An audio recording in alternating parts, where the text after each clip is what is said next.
வணக்கம். இலங்கை செய்திகளுடன் நான் நிரோஷன். விரிவான செய்திகளுக்கு முன் தலைப்புச் செய்திகள். எதிர்க்கட்சித் தலைவர் சஜித் பிரேமதாச இந்தியாவின் தேசிய பாதுகாப்பு ஆலோசகர் அஜித் துவால் ஆகியோருக்கு இடையில் சந்திப்பு. இலங்கையின் 80வது வரவு செலவு திட்டத்தை நிதியமைச்சரும் ஜனாதிபதியுமான அனுருகுமார திசாநாயக்க இன்று வெள்ளிக்கிழமை நாடாளுமன்றத்தில் சமர்ப்பித்து விசேட உரை. பாதாள குழுக்களுடன் தேசிய மக்கள் சக்திக்கு எவ்வித தொடர்பும் இல்லை என்று மக்கள் போராட்ட இயக்கத்தின் தலைவர் வசந்த முதலிகே தெரிவிப்பு. இலங்கை மன்னார் கடற்பரப்பில் அத்துமுறை மீன்பிடித்து 30 இந்திய மீனவர்களுக்கு ஒத்திவைக்கப்பட்ட சிறை தண்டனை விதிக்கப்பட்டு நிபந்தனையுடன் விடுதலை. தொடர்வது விரிவான செய்திகள். இந்தியாவிற்கான தனது அரசுமுறை விஜயத்தின் போது எதிர்க்கட்சித் தலைவர் சஜித் பிரேமதாச இந்தியாவின் தேசிய பாதுகாப்பு ஆலோசகரும் தேசிய பாதுகாப்பு கவுன்சிலின் தலைவருமான அஜித் துவாலை வியாழக்கிழமை சந்தித்தார். இந்த சந்திப்பில் கடல்சார் ஒத்துழைப்பு, திறன் மேம்பாடு, நவீன தொழில்நுட்ப வளர்ச்சி, மேலும் தெற்காசிய நாடுகளுக்கு இடையிலான பிராந்திய ஒத்துழைப்பு மற்றும் கூட்டாண்மையை வலுப்படுத்துதல் போன்ற அம்சங்கள் குறித்து விரிவான கலந்துரையாடல் நடைபெற்றது. அதேபோல் இந்திய பெருங்கடல் பிராந்தியத்தில் உருவாகி வரும் புதிய சவால்களை எதிர்கொள்ள தகவல் பரிமாற்றம், பிராந்திய அபிவிருத்திக்கான ஒருங்கிணைந்த முயற்சிகள் மற்றும் நிறுவன ரீதியிலான ஒத்துழைப்பை மேம்படுத்துவதில் இரு தரப்பினரும் கவனம் செலுத்தினர். பிராந்திய ஸ்திரத்தன்மை, பயனுள்ள பங்கேற்பு, அனைவரையும் உள்ளடக்கிய அபிவிருத்தி ஆகியவற்றில் இலங்கையின் உறுதியான அர்ப்பணிப்பை சஜித் பிரேமதாச மீண்டும் வலியுறுத்தினார். மேலும் பொருளாதார மற்றும் எரிசக்தி கூட்டாண்மை, அனர்த்த மீட்பு ஒருங்கிணைப்பு, பலதரப்பட்ட ஒத்துழைப்புகளை வலுப்படுத்தல் உள்ளிட்ட புதிய துறைகளில் இணைந்து செயல்படுவதற்கான வாய்ப்புகளை ஆராய வேண்டும் எனவும் அவர் பரிந்துரைத்தார். இத்தகைய நடவடிக்கைகளை ஒருங்கிணைப்பதற்காக கொழும்பில் நிரந்தரமான கருத்தாடல் செயலகம் ஒன்றை நிறுவுவதற்கான யோசனையும் எதிர்க்கட்சி தலைவர் சஜித் பிரேமதாச முன்மொழிந்தார். இலங்கையின் 80வது வரவு செலவு திட்டத்தை நிதியமைச்சரும் ஜனாதிபதியுமான அனுருகுமார திசாநாயக்க இன்று வெள்ளிக்கிழமை பாராளுமன்றத்தில் சமர்ப்பித்து விசேட உரையாற்ற உள்ளார். இது தேசிய மக்கள் சக்தி அரசாங்கத்தின் 2வது வரவு செலவு திட்டமாகும். வரவு செலவு திட்டத்தின் 3வது வாசிப்பு மீதான வாக்கெடுப்பு டிசம்பர் 5ஆம் தேதி மாலை 6 மணிக்கு நடைபெறவுள்ளது.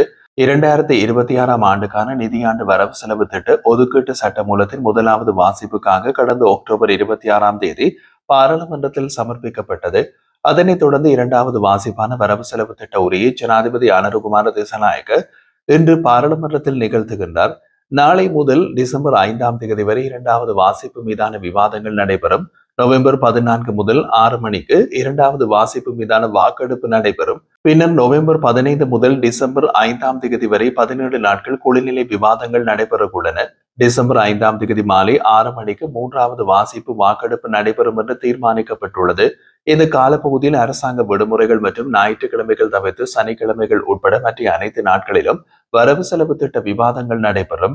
2026ஆம் ஆண்டுக்கான வரவு செலவு திட்டம் குறித்து அரசு, தனியார் துறையினர், குறிப்பாக ஆசிரியர்கள், வைத்தியர்கள், விவசாயிகள், கடல் தொழிலாளர்கள் மற்றும் கைத்தொழில் நிபுணர்கள் விசேட கவனம் செலுத்தி வருகின்றனர்.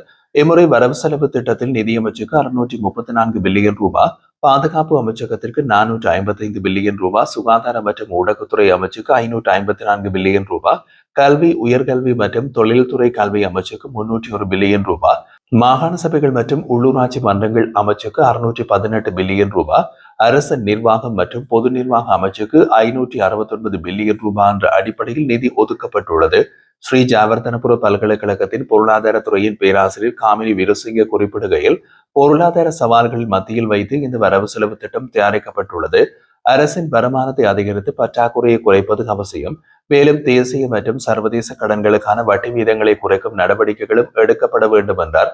அவர் மேலும் கூறுகையில், ஒவ்வொரு ஆண்டும் வரவு செலவு திட்டம் சமர்ப்பிக்கப்படும் நிலையில் அதில் குறிப்பிடப்பட்ட பல அம்சங்கள் நடைமுறையில் செயல்படுத்தப்படுவதில்லை. இந்த ஆண்டும் அதே நிலைமை காணப்படுகின்றது. 2026ஆம் ஆண்டுக்கான வரவு செலவு திட்டத்தில் அரச ஊழியர்களின் சம்பளம் உயர்த்தப்படும் என்று எதிர்பார்க்கப்படுகிறது. ஆனால் தனியார் துறையினருக்கு வழங்கப்படும் நிவாரணங்கள் பேச்சளவில் மட்டுமே இருக்கக்கூடும். ஆகவே வாழ்க்கை செலவை குறைப்பது மக்களின் நலனுக்கு தீவிர அவசியம் என்று பொதுமக்கள் வலியுறுத்துகின்றனர்.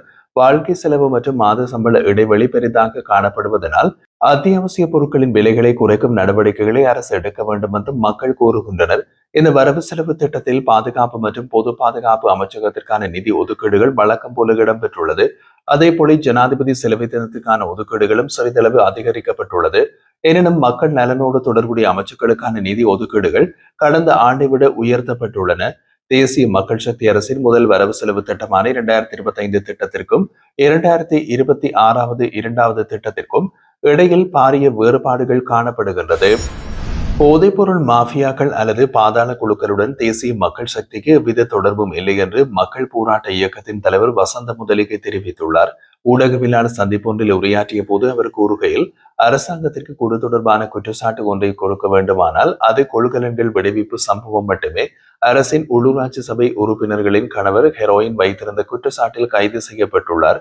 இந்த ஒரு சம்பவத்தை கொண்டு சமூக ஊடகங்களில் அனைத்து அரசியல்வாதிகளும் போதைப்பொருளுடன் தொடர்புடையவர்கள் என்று பரப்புவது முற்றிலும் தவறானது. தேசிய மக்கள் சக்தி அரசியல் இயக்கமாக போதைப்பொருள் தொடர்பாக வித குற்றச்சாட்டுகளையும் எதிர்கொண்டதில்லை. இது முதல் முறையாக இடம்பெறும் தனிப்பட்ட சம்பவம் மட்டுமே. இதனை அடிப்படையாக கொண்டு அரசாங்கத்தை போதை மாஃபியாக்கள் என்று சித்தரிக்க நாம் முன்வர மாட்டோம். ஆனால் கடந்த அரசாங்கங்கள் பல போதை மாஃபியாக்களுடன் ஒப்பந்தங்களில் ஈடுபட்டது, மேலும் பாதாள குழுக்களுடன் இணைந்து செயல்பட்டது அனைவருக்கும் தெரிந்த உண்மை. எனவே தற்போதைய சூழலில் நாங்கள் அரசாங்கம் குழுக்காரர்களுடன் ஒப்பந்தம் வைத்துள்ளது என்று குற்றம் சாட்டப் போவதில்லை என்று வசந்த முதலிகை வலியுறுத்தினார். இலங்கை கடற்பரப்பில் அத்துமீறி மன்னார் கடற்பரப்பில் மீன்பிடித்த 30 இந்திய மீனவர்களுக்கு ஒத்திவைக்கப்பட்ட சிறை தண்டனை விதிக்கப்பட்டு நிபந்தனையுடன் விடுதலை வழங்கப்பட்டுள்ளது. கடந்த மாதம் இந்த மீனவர்கள் எல்லை மீறி மீன்பிடித்த போது இலங்கை கடற்படையினரால் கைது செய்யப்பட்டனர். பின்னர் அவர்கள் மன்னார் நீதிமன்றத்தில் ஆஜர்படுத்தப்பட்டு விளக்கமறியலில் வைக்கப்பட்டிருந்தனர். அவர்களுடைய வழக்கின் விசாரணைகள் நேற்றைய தினம் மன்னார் நீதிமன்றத்தில் இடம்பெற்றது. அதில் குறித்த மீனவர்கள் மீண்டும் நீதிமன்றத்தில் ஆஜராகினர்.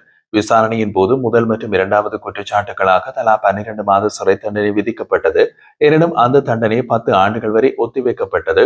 மூன்றாவது குற்றச்சாட்டுகளுக்காக 26 மீனவர்களுக்கு தலா 2,50,000 அபராதம் விதிக்கப்பட்டது. முன்பு இலங்கை கடற்படையினரால் கைது செய்யப்பட்ட நிபந்தனையுடன் விடுவிக்கப்பட்டிருந்த நிலையில் மீண்டும் கைது செய்யப்பட்ட 4 இந்திய மீனவர்களுக்கு மூன்றாவது குற்றச்சாட்டிற்காக தலா 2,70,000 அபராதம் விதிக்கப்பட்டது. இதன் பின்னர் அனைத்து மீனவர்களும் ஒத்திவைக்கப்பட்ட சிறை தண்டனையுடன் நிபந்தனையுடன் விடுவிக்கப்பட்டனர். மேலும் மீனவர்களிடமிருந்து பறிமுதல் செய்யப்பட்ட 4 படகுகளின் உரிமையாளர்கள் எதிர்வரும் மார்ச் 19ஆம் தேதி மன்னார் நீதிமன்றத்தில் ஆஜராகுமாறும் நீதிமன்றம் உத்தரவிட்டுள்ளது. வாகனங்கள் தொடர்ந்து இறக்குமதி செய்யப்பட்டால் இலங்கை ரூபாவின் பெறுமதிக்கு பாதிப்பு ஏற்படக்கூடும் என்று மத்திய வங்கியின் ஆளுநர் நந்தலால் வீரசிங்க அரசாங்க நிதி பற்றிய குழுவிடம் தெரிவித்துள்ளார். அவர் மேலும் கூறுகையில், இனிவரும் காலங்களில் வாகனங்களை தொடர்ச்சியாக இறக்குமதி செய்வது சாத்தியமில்லாத நிலை உருவாகலாம். வாகன இறக்குமதியாளர்கள் தொடர்ந்து வாகனங்களை கொண்டுவர தீர்மானித்தால் அது ரூபாவின் பெறுமதியில் கடுமையான தாக்கத்தை ஏற்படுத்துவதோடு அரசின் நிதி நிலவரத்திலும் பெரிய பற்றாக்குறையை உருவாக்கும். பொருளாதார நெருக்கடியை எதிர்கொண்டு சுயமாக மீண்டு வர முயற்சிக்கும் இலங்கை போன்ற நாட்டிற்கு இத்தகைய சூழல் மிகவும் ஆபத்தானது என்று குறிப்பிட்டார். வாகன இறக்குமதி காரணமாக நாட்டிலிருந்து அதிக அளவு டொலர்கள் வெளியேறுகின்றன. தற்போது இலங்கைக்குள் வரும் டொலர்களின் அளவை விட வெளியேறும் டொலர்களின் அளவு குறிப்பிடத்தக்க வித்தியாசம் கொண்டுள்ளது. இதனால் நாட்டில் டொலர் பற்றாக்குறை உருவாகி வருகிறது. இந்த பற்றாக்குறையை சமநிலைப்படுத்த கடன் பெற வேண்டிய சூழல் ஏற்படும். ஆனால் தற்போதைய நிலவரத்தில் கடன் பெறுவதும் கடினம். இதனால் ரூபாவின் பெறுமதிக்கு மேலும் அழுத்தம் ஏற்பட வாய்ப்பு உள்ளது. அத்துடன் கடந்த 3 மாதங்களில் வாகன குத்தகை திட்டங்களில் பல்வேறு மாற்றங்கள் செய்யப்பட்டுள்ளன. வாகன இறக்குமதிகள் தொடர்ந்து நடைபெறுமானால் எதிர்காலத்தில் குத்தகை கொள்கைகளிடமிருந்து கூடுதல் மாற்றங்கள் செய்யப்படலாம் என்றும் அவர் தெரிவித்தார். வேகமாக வளர்ந்து வரும் பொருளாதாரங்களை கொண்ட முதல் 30 நாடுகளின் பட்டியல் வெளியாகியுள்ளது. அந்த பட்டியலை உலக புள்ளி விவர நிறுவனம் வெளியிட்டுள்ளது.